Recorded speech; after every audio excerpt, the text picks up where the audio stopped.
Assalamualaikum warahmatullahi wabarakatuh. Waalaikumsalam warahmatullahi wabarakatuh. Selamat siang, teman-teman. Kami dari kelompok 3 mahasiswa dari Program Studi Ilmu Gizi Masyarakat dan Keluarga Universitas Esa Unggul Tangerang. Pada kesempatan kali ini, kami akan mempresentasikan sebuah artikel ilmiah sebagai bahan dari tugas akhir semester untuk mata kuliah Pendidikan Kewarganegaraan yang dibimbing oleh Ibu Sylvia Ratnajuwita, SPD MPD. Judul artikel yang akan kami bahas adalah pengaruh pemahaman norma dan konstitusi terhadap partisipasi politik mahasiswa. Dan kami di sini berharap presentasi ini dapat memberikan wawasan baru dan pemahaman yang lebih mendalam tentang topik tersebut. Sebelumnya, izinkan kami memperkenalkan diri terlebih dahulu. Saya Khalidia Pramesti sebagai moderator bersama anggota kelompok saya. Saya Anjeli Pitaloka Budiono. Saya Fatimah Zahro. Saya Indah Ayu Purwanti. Saya Jihan Sasabil Mahardika. Saya Monika Priyanti Silaban. Saya Nabila Putri Bayu Haji. Baiklah, sebelum memulai, berikut adalah susunan presentasi kami. Yang pertama ada pendahuluan, selanjutnya metode penelitian, hasil penelitian, pembahasan penelitian, rekomendasi, kesimpulan, dan ada beberapa referensi. Baiklah, untuk memulai presentasi, saya persilahkan kepada Jihan Salsabil Mahardika untuk menyampaikan bagian pertama, yaitu pendahuluan. Kepada Jihan, saya persilahkan. Terima kasih kepada moderator atas kesempatan yang telah diberikan. Selamat siang teman-teman sekalian. Sebelum masuk ke materi inti, izinkan saya memberikan sedikit pendahuluan. Yang pertama adalah kurangnya pemahaman terhadap norma dan konstitusi. Menurut Prasetyo DKK pada tahun 2021, kekurangan pemahaman terhadap norma dan konstitusi menjadi salah satu penyebab utama berbagai permasalahan dalam masyarakat. Hal ini menunjukkan bahwa konstitusi yang mengatur hak dan kewajiban serta struktur kekuasaan negara belum sepenuhnya dipahami oleh sebagian masyarakat, termasuk mahasiswa. Nah, pemahaman yang rendah ini dapat mengakibatkan ketidakmampuan individu untuk menggunakan haknya atau memahami batasan kewenangan pemerintah. Lalu ada peranan mahasiswa sebagai penggerak perubahan politik. Mahasiswa memiliki potensi besar sebagai agen perubahan sosial dan politik. Namun seperti yang dijelaskan oleh Ahmad Tahir pada tahun 2023 dan Pradanawati DKK pada tahun 2022, mahasiswa memerlukan pendidikan politik yang lebih mendalam untuk dapat menjalankan peran dengan efektif. Pendidikan politik yang komprehensif membantu mahasiswa memahami sistem politik, sehingga nantinya mereka dapat lebih aktif dan bijaksana dalam berpartisipasi dalam proses demokrasi. Lalu apa sih pentingnya konstitusi dalam demokrasi? Konstitusi memiliki peranan yang fundamental dalam menciptakan pemerintahan yang adil dan demokratis, serta membatasi otoritarianisme. Seperti yang diungkapkan oleh Dirgina pada tahun 2021, serta Giri dan Halking pada tahun 2024, konstitusi menjadi dasar bagi terciptanya tata kelola yang inklusif dan berkeadilan, yang menjadikan penopang utama dalam demokrasi. Kemudian ada hubungan antara partisipasi politik dan pemahaman sistem politik. Menurut Levitsky pada tahun 2018 menegaskan bahwa partisipasi politik masyarakat sangat dipengaruhi oleh tingkat pemahaman mereka terhadap sistem politik. Tanpa pengetahuan yang memadai, partisipasi politik cenderung rendah atau tidak efektif, yang berdampak pada kualitas demokrasi. Kemudian ada peranan pendidikan kewarganegaraan dalam meningkatkan kesadaran kritis. Nah, pendidikan kewarganegaraan ini memiliki fungsi penting dalam mendukung demokrasi yang berkualitas. Menurut Nazaki DKK pada tahun 2022, serta Adventiana dan Dewi pada tahun 2021, pendidikan kewarganegaraan yang baik dapat meningkatkan kesadaran kritis peserta didik, sehingga nantinya mereka mampu memahami dan mengevaluasi dinamika sosial politik di sekitarnya. Kemudian ada dampak dari pendidikan kewarganegaraan yang baik. Nah, pendidikan kewarganegaraan yang efektif ini juga mendukung perkembangan kecerdasan politik, kesadaran hukum, dan kepemimpinan yang inklusif. Menurut Devri Ezra Ramadan, tahun 2024 dan Arafia DKK pada tahun 2019 menyatakan bahwa pendidikan ini dapat membentuk individu yang tidak hanya memahami hak dan kewajiban mereka, tetapi juga mampu memimpin dengan prinsip inklusivitas, menghargai keberagaman, serta mempromosikan keadilan sosial. Lalu ada pendidikan kewarganegaraan di tingkat sekolah menengah yang masih rendah kualitasnya, menurut Afkami DKK tahun 2010, sehingga nantinya berdampak pada pemahaman norma hukum, konstitusi, dan juga keterampilan politik siswa. Menurut Azhara Permana tahun 2022 menyoroti bahwa terbatasnya akses terhadap pendidikan kewarganegaraan yang tepat memperarah kondisi tersebut, membuat generasi muda kurang siap nih partisipasinya dalam proses politik. Lalu krisis kepercayaan terhadap institusi politik.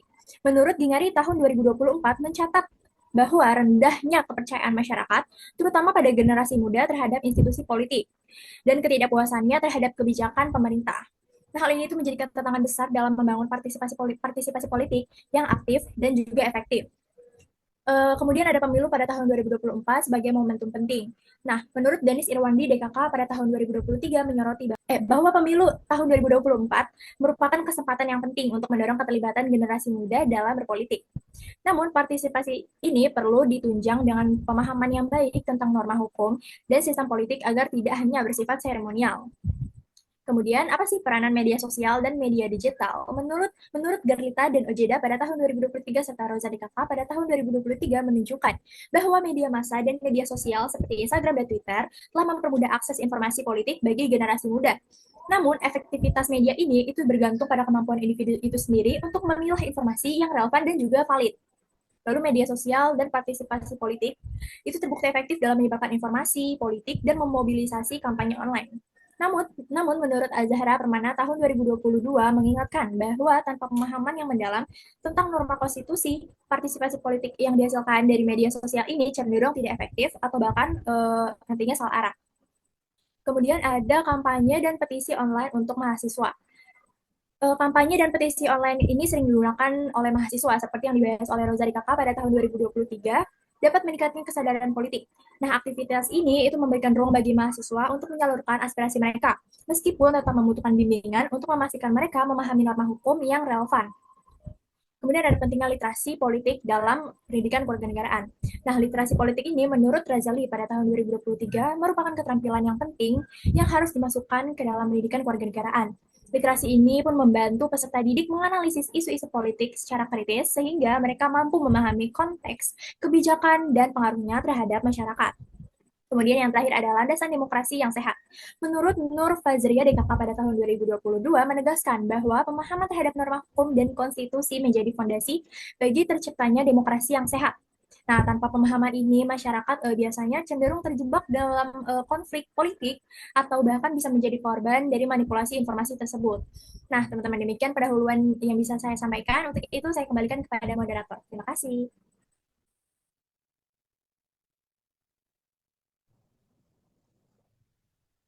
Baik, terima kasih kepada Jan Salsabil Mardika atas penjelasannya. Selanjutnya saya persilakan kepada Indah Ayu Purwanti untuk melanjutkan presentasi tentang masalah utama. Kepada Indah, saya persilahkan. Baik, terima kasih kepada moderator atas kesempatan yang telah diberikan. Selamat siang teman-teman semua. Sebelum masuk ke materi inti, izinkan saya memberikan sedikit pendahuluan mengenai masalah utama yang dibahas dalam karya tulis ilmiah kelompok kami. Dalam karya ini, kami mengangkat dua masalah utama yang menjadi fokus pembahasan, di mana yang pertama ada sejauh mana pemahaman norma dan konstitusi memengaruhi tingkat partisipasi politik mahasiswa. Pemahaman yang baik tentang norma dan konstitusi merupakan fondasi penting bagi setiap warga negara, termasuk mahasiswa dalam berkontribusi di dunia politik. Tanpa pengetahuan yang mendalam tentang hak, kewajiban, dan struktur kekuasaan yang diatur dalam konstitusi, partisipasi politik mahasiswa beresiko menjadi kurang efektif. Oleh karena itu, pendidikan kewarganegaraan yang solid sangat dibutuhkan untuk membantu mahasiswa memahami konsep-konsep ini. Untuk demikian, mereka dapat terlibat dalam politik secara lebih aktif, bermakna dan mampu memberikan kontribusi yang nyata bagi kehidupan berbangsa dan bernegara. Kemudian yang kedua, ada bagaimana pemahaman mahasiswa terhadap norma dan konstitusi memengaruhi partisipasi politik mereka. Ketika mahasiswa memahami aturan main dalam sistem politik dengan baik, mereka akan lebih sadar akan hak dan kewajiban mereka, baik sebagai pemilih maupun peserta aktif dalam proses politik. Pemahaman ini memungkinkan mereka untuk tidak hanya sekedar hadir sebagai simbolis, tetapi juga ikut dalam membuat keputusan yang cerdas, mendukung kebijakan yang sesuai dengan nilai-nilai demokrasi, serta mengkritisi kebijakan pemerintah secara konstruktif bila diperlukan. Sebaliknya, tanpa pemahaman yang cukup, partisipasi politik mereka hanya sebatas formalitas, bahkan beresiko terjebak dalam manipulasi atau disinformasi. Demikian penjelasan mengenai dua masalah utama yang kami bahas. Selanjutnya saya kembalikan kepada moderator. Terima kasih. Terima kasih atas penjelasannya, Indah. Selanjutnya kita akan melanjutkan ke sesi berikutnya, yaitu metodologi penelitian dan hasil penelitian. kepada Anjeli Pitaloka Budiono yang akan memaparkan metodologi penelitian yang digunakan serta 3 hasil penelitian yang telah kami temukan. Kepada Anjeli, saya persilakan.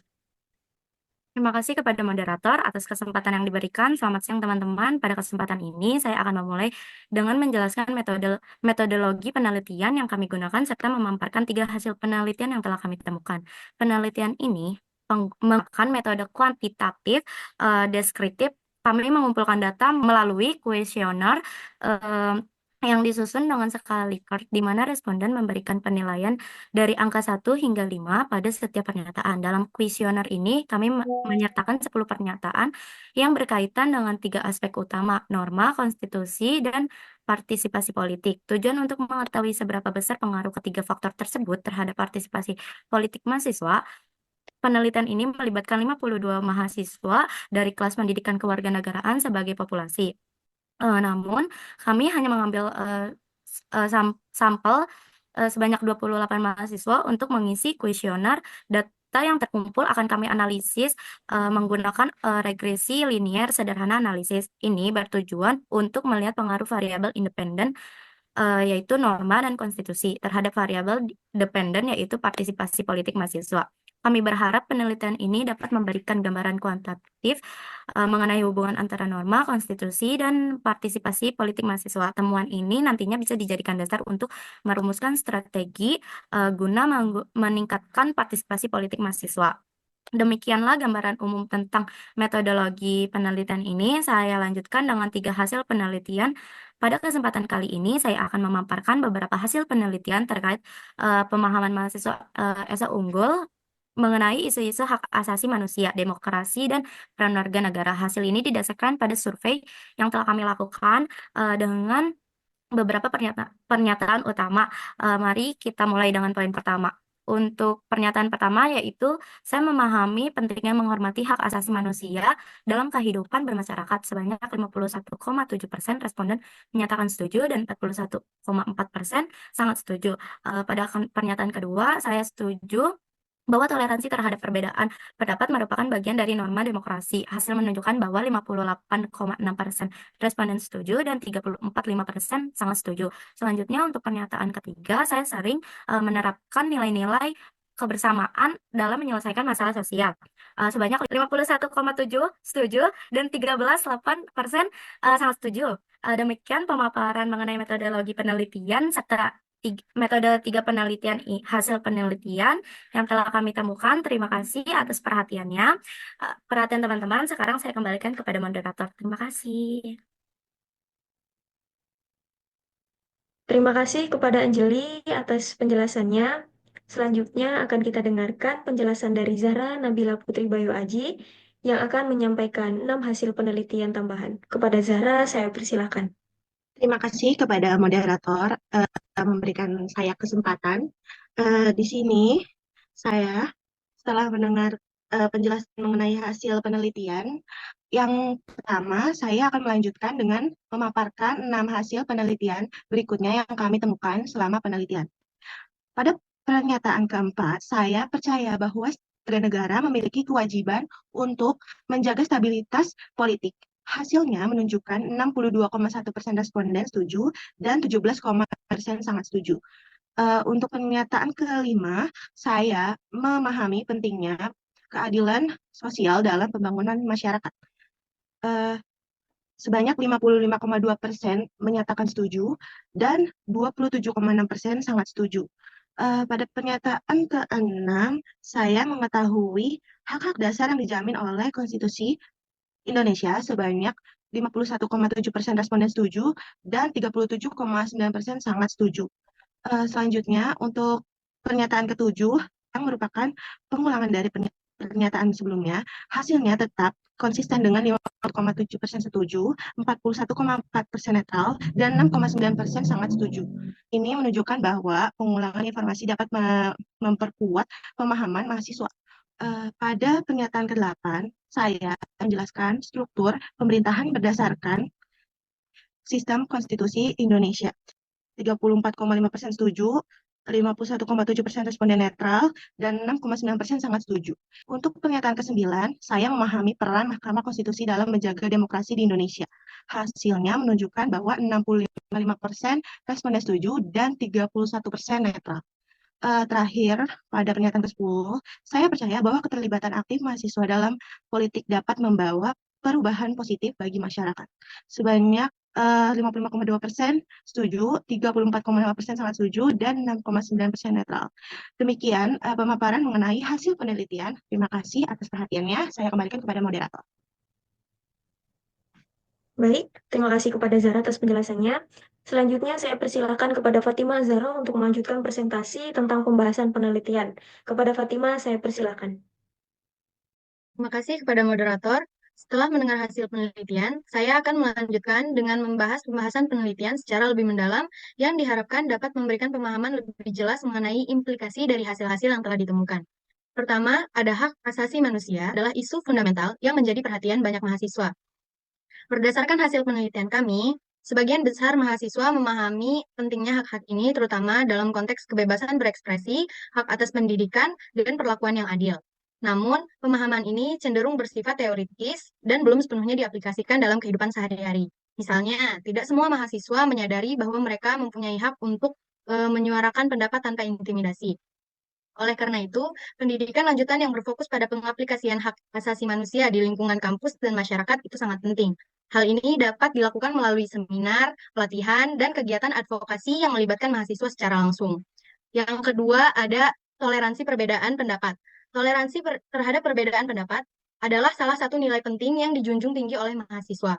Dalam penelitian ini, mayoritas mahasiswa menunjukkan sikap mendukung toleransi, yang mencerminkan pemahaman bahwa perbedaan pendapat adalah bagian dari dinamika sosial. Namun, ada indikasi bahwa perbedaan pandangan di antara mahasiswa dapat memunculkan ketegangan. Beberapa mahasiswa merasa enggan menyuarakan pendapat karena takut dikritik atau disalahpahami. Hal ini menunjukkan perlunya ruang diskusi yang lebih inklusif dan suportif, di mana setiap individu dapat merasa nyaman untuk berpendapat tanpa takut akan konsekuensi negatif. Dan yang ketiga, ada nilai kebersamaan. Kebersamaan adalah fondasi penting dalam membangun solidaritas di kalangan mahasiswa.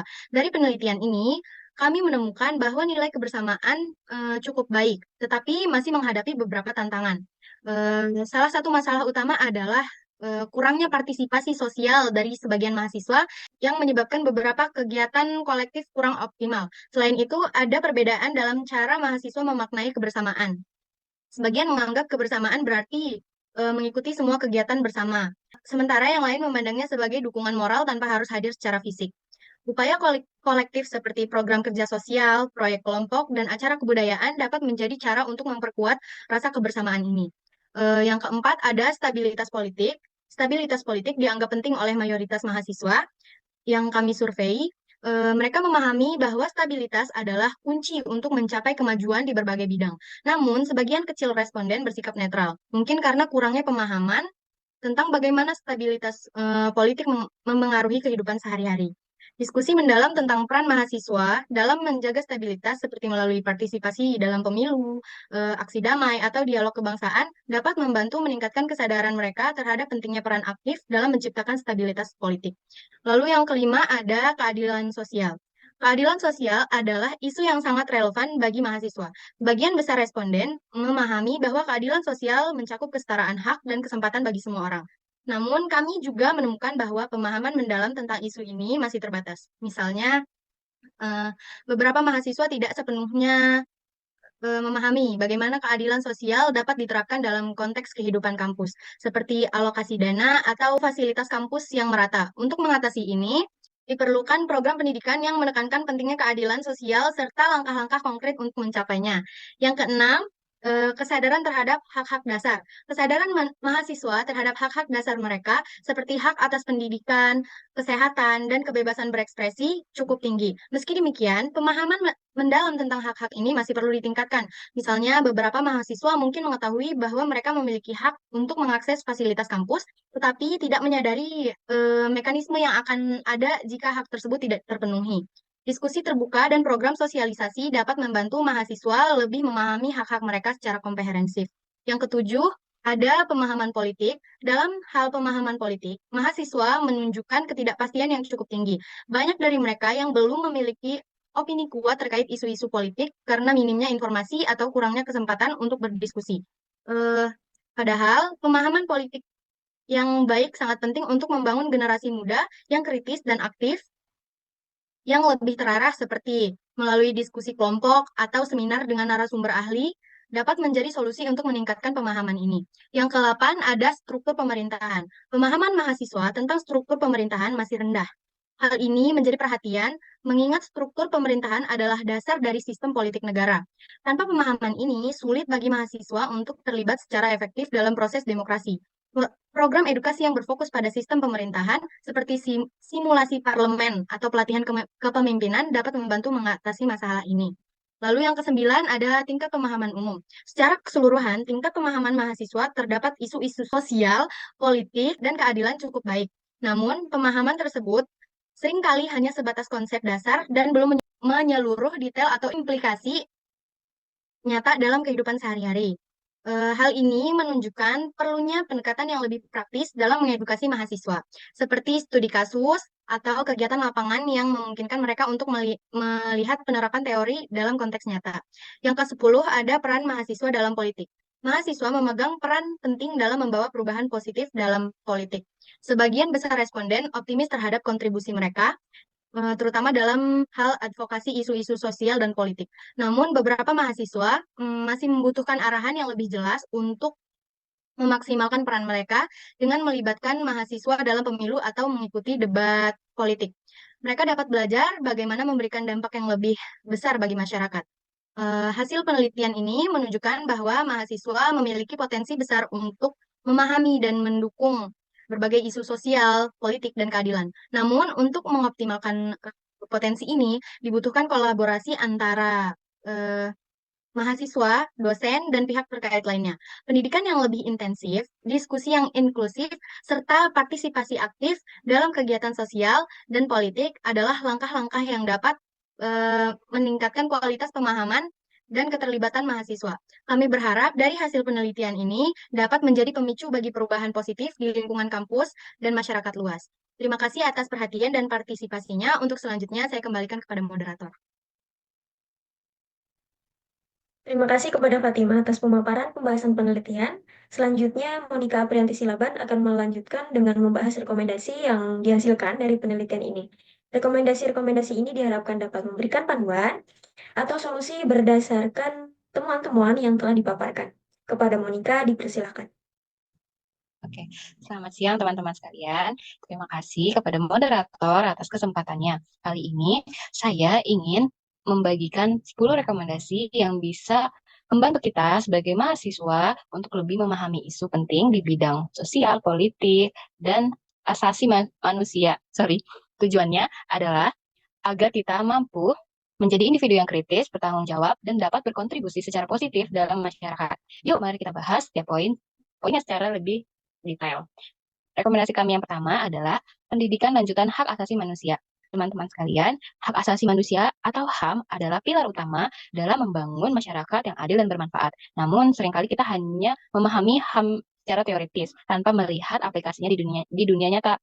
Untuk itu, kami merekomendasikan pendidikan lanjutan tentang HAM. Pendidikan ini diwujudkan melalui pelatihan intensif tentang hak individu maupun kolektif. Contohnya, pelatihan yang mengajarkan kita cara membela hak seseorang ketika melihat ketidakadilan. Selain itu, diskusi kasus-kasus pelanggaran HAM baik tingkat lokal maupun internasional. Juga dapat memperkaya pemahaman kita, misalnya bagaimana sih kita memahami tingkat HAM di masa lalu agar tidak terulang kembali di masa depan. Lalu selanjutnya, rekomendasi kami yang kedua adalah toleransi perbedaan pendapat. Dalam lingkungan yang penuh dengan keberagaman seperti kampus, toleransi salah satu nilai yang sangat penting. Sayangnya, perbedaan pendapat masih sering dianggap sebagai ancaman, bukan peluang. Untuk itu, kami merekomendasikan beberapa langkah untuk menumbuhkan toleransi. Jadi, kita bisa mengadakan diskusi terbuka antar kelompok mahasiswa dengan latar belakang yang berbeda. Kegiatan ini tidak hanya membantu kita memahami sudut pandang orang lain, tetapi juga melatih kita untuk mendengarkan dengan empati. Lalu, Rekomendasi kami yang ketiga adalah nilai kebersamaan. Teman-teman, kebersamaan adalah fondasi untuk menciptakan lingkungan yang harmonis dan inklusif. Salah satu cara untuk memperkuat rasa kebersamaan adalah melalui program kolaborasi lintas jurusan. Misalnya, proyek sosial yang melibatkan mahasiswa dari berbagai bidang studi untuk bekerja sama memecahkan masalah di masyarakat. Setelah itu, kegiatan budaya dan festival atau malam kebersamaan juga penting untuk merayakan keberagaman di kampus. Kegiatan semacam ini memungkinkan kita untuk lebih mengenal budaya teman-teman kita yang mungkin berbeda dengan kita. Lalu, ada rekomendasi kami yang keempat, yaitu stabilitas politik. Mungkin kita sering mendengar ya tentang pentingnya stabilitas politik, tapi apa sih sebenarnya peran kita sebagai mahasiswa di dalamnya? Jadi, stabilitas politik bukan hanya tanggung jawab pemerintah, tetapi juga tanggung jawab kita sebagai generasi muda. Kami merekomendasikan pendidikan politik yang konstruktif. Contohnya, seminar yang membahas bagaimana sih stabilitas politik dapat mendukung pembangunan ekonomi dan kesejahteraan masyarakat. Lalu, kami juga merekomendasikan keadilan sosial. Keadilan sosial adalah salah satu pilar utama dalam kehidupan berbangsa. Untuk memperkuat pemahaman mahasiswa tentang keadilan sosial, materi kuliah yang mendalam tentang kesenjangan sosial perlu disediakan. Materi ini dapat mencakup studi kasus tentang distribusi sumber daya yang tidak merata dan dampaknya terhadap masyarakat. Lalu, kami merekomendasikan yang keenam adalah hak-hak dasar. Banyak mahasiswa yang mungkin belum sepenuhnya memahami hak-hak dasar mereka sebagai warga negara. Penyuluhan intensif sangat diperlukan untuk meningkatkan kesadaran ini. Misalnya, lokalnya yang menjelaskan hak kita untuk mendapatkan pendidikan, layanan kesehatan, dan pekerjaan yang layak. Lalu kami yang juga merekomendasikan pemahaman yang komprehensif. Jadi dunia ini tuh sangat penuh dengan isu-isu kompleks seperti perubahan iklim, kemiskinan, dan kesetaraan gender. Untuk membangun pemahaman yang komprehensif, kami merekomendasikan kelas tematik yang fokus pada isu-isu tersebut. Selain itu, kolaborasi dengan organisasi eksternal dan dapat memberikan pengalaman praktis bagi mahasiswa. Misalnya, bekerja sama dengan LSM yang bergerak di bidang lingkungan untuk melihat langsung dampak perubahan iklim. Lalu, yang kami rekomendasikan ke-8 adalah struktur pemerintahan. Memahami struktur pemerintahan adalah hal yang sangat penting, tetapi seringkali dianggap membosankan. Untuk membuat topik ini jadi lebih menarik, kami merekomendasikan simulasi pemerintahan, seperti seorang kabinet atau legislasi. Kegiatan ini dapat memberikan pengalaman langsung tentang bagaimana pemerintahan bekerja. Lalu, yang ke-9, kami merekomendasi pemahaman dalam tentang politik. Politik seringkali dianggap sebagai sesuatu hal yang rumit, tetapi sebenarnya sangat relevan dengan kehidupan kita sehari-hari. Kami merekomendasi workshop yang membahas bagaimana politik mempengaruhi berbagai aspek kehidupan masyarakat seperti ekonomi dan pendidikan. Lalu yang terakhir, kami merekomendasi peran mahasiswa dalam politik. Sebagai generasi muda, mahasiswa memiliki peran besar dalam membangun masa depan politik bangsa. Kami merekomendasi pelatihan kepemimpinan yang fokus pada kemampuan advokasi dan pengambilan keputusan. Diskusi tentang tanggung jawab mahasiswa sebagai agen perubahan juga penting. Dengan memahami peran mereka, mahasiswa lebih percaya diri untuk terlibat dalam organisasi kemahasiswaan atau gerakan sosial yang bertujuan untuk perubahan positif. Demikian rekomendasi yang telah kami susun. Terima kasih atas perhatian teman-teman. Saya kembalikan kepada moderator. Baik, terima kasih kepada Monica atas pemaparan rekomendasi. Dengan demikian, kita telah sampai pada akhir pemaparan materi mengenai penelitian ini. Kami telah membahas seluruh tahapan penelitian, mulai dari pendahuluan hingga rekomendasi. Kesimpulan dari presentasi kali ini adalah mayoritas mahasiswa memahami nilai-nilai kewarganegaraan dan hak asasi manusia. Selanjutnya, beberapa mahasiswa ternyata masih kurang untuk memahami hak dasar dan struktur pemerintahan. Selanjutnya, dukungan tinggi terhadap toleransi meskipun ada perbedaan pandangan. Selanjutnya, mayoritas mendukung stabilitas politik meskipun ada sikap netral pada beberapa responden. Terus, keadilan sosial dianggap penting, namun ada tantangan dalam pemahaman. Partisipasi sosial. Nah, di sini mahasiswa kebersamaan masih didukung, meskipun ada tantangan dalam partisipasi sosial. Mayoritas setuju dengan peran aktif mahasiswa dalam politik. Dan yang terakhir, peningkatan pemahaman politik itu perlu ditingkatkan di dalam era mahasiswa. Kampus bisa memfasilitasi diskusi, pembicara ahli, dan simulasi politik untuk mendukung hal ini. Di sini ada beberapa referensi yang kita acui atau menjadi acuan kita membuat artikel ilmiah ini. Terima kasih banyak kepada teman-teman atas pemaparan yang jelas dan mendalam mengenai pemahaman mahasiswa terkait hak asasi manusia, politik, dan partisipasi sosial. Penjelasan yang disampaikan hari ini memberikan kita wawasan baru dan semangat untuk lebih peduli terhadap isu-isu penting dalam kehidupan sosial dan politik. Semoga apa yang telah kita pelajari bersama dapat menjadi bekal untuk meningkatkan kesadaran dan keterlibatan kita dalam membangun masyarakat yang lebih baik, dimulai dari lingkungan kampus hingga kehidupan bermasyarakat. Kami juga mohon maaf apabila selama berlangsung presentasi ini terdapat kekurangan atau salah kata. Terima kasih atas perhatian teman-teman semua, dan semoga kita terus menjadi individu yang berkontribusi positif bagi bangsa. Terima kasih. Wassalamualaikum warahmatullahi wabarakatuh.